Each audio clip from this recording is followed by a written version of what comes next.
Hi everybody, how's it going? Welcome back to the Airing Austin YouTube channel where we talk about movies, TV shows, and play some fun video games on live streams. Speaking of which, we have a 24-hour marathon of a live stream happening this Black Friday.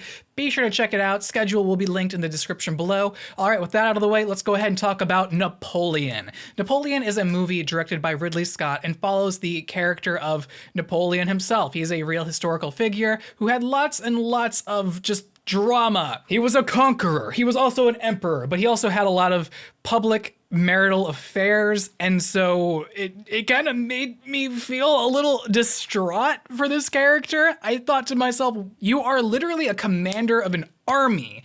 Do your thing, stop simping over Josephine, and just do your best. And that's what I wanted to see out of this movie, was to just see Napoleon do his best, see how he strategized his battles, and then see the weight of those battles unfold. That's what I thought this movie was based on the trailers. But no, this movie, it's more so an awkwardly paced out film that heavily focuses on his marriage with Josephine and just how dramatic that is. I mean, if we saw that on TV today, I'm pretty sure we wouldn't have the Kardashians, we would have the Napoleons, or I guess the Bonapartes in this sense. There's a lot to unpack with this relationship, and unfortunately, throughout the 2.5 hours of this runtime, I personally just didn't care. He's just constantly pursuing Josephine, which is very weird because at the beginning of the movie, he's built up to be this stoic character who just doesn't seem to really care much about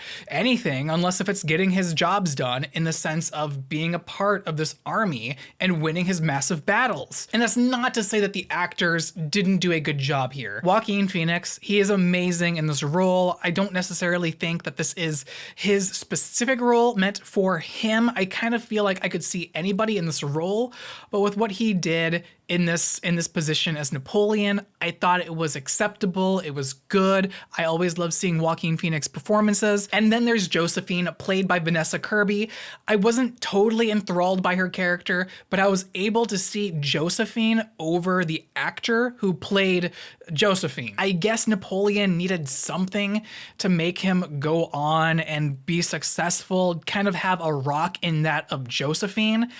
But exploring this story just felt so shallow, as wide as an ocean, as deep as a puddle. I could care less. And there were times in this movie where I thought to myself, I could really check my phone right now. Or maybe even better with my time, go and look up some facts about Napoleon that may help me experience this movie even more so. Because this movie also isn't a great movie to introduce you to Napoleon. In a sense, it kind of is, but it also does require you to know a little bit of information here and there before entering the movie and what led into these epic battles.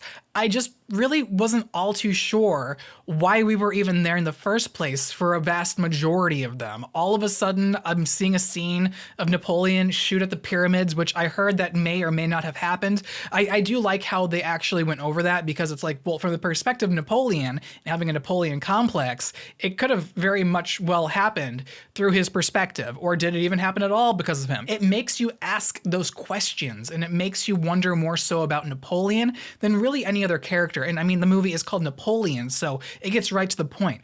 But going back to what I was saying, I don't understand why we were even in Egypt. Now, in the sense of how they explained it, it entirely went over my head because I didn't have that previous knowledge entering this movie. Whereas I kind of wished I walked into this movie and the movie told me exactly why we were going to Egypt, and it was all just to basically stop a different route for a different country to enter through to make it easier for them. That's a very, very simplistic way of breaking it down. But I mean, even then, the movie could have just said that and I would have been totally on board with why they were in Egypt and why that battle was happening. But I think that this film would have benefited from actually having French actors and speaking in the French language and many other languages that we hear about in this movie. Now, that's not to say that this is an overall critique on the movie. It's just something personally I wish happened, because I mean, if you look back at like Netflix's Dark, or even the movie that won, I think 2019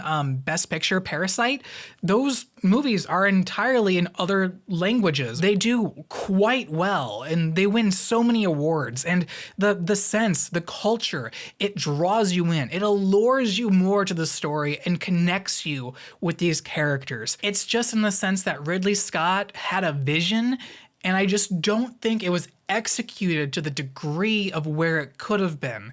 I think Napoleon could have been a much grander, epic film, but it really just kind of falls flat. And I think a lot of audiences aren't going to be on board, especially just based on the pacing alone. That's going to go ahead and do it for my review of Napoleon. Let me know what you guys thought of the film down below in the comment section. If you guys enjoyed today's video, be sure to leave a like, hit subscribe for more content. If you guys want to watch some more stuff, be sure to click somewhere else on the screen for more content. Also, for those of you who celebrate Thanksgiving, happy holidays to everyone else, and I will see you all in the next one.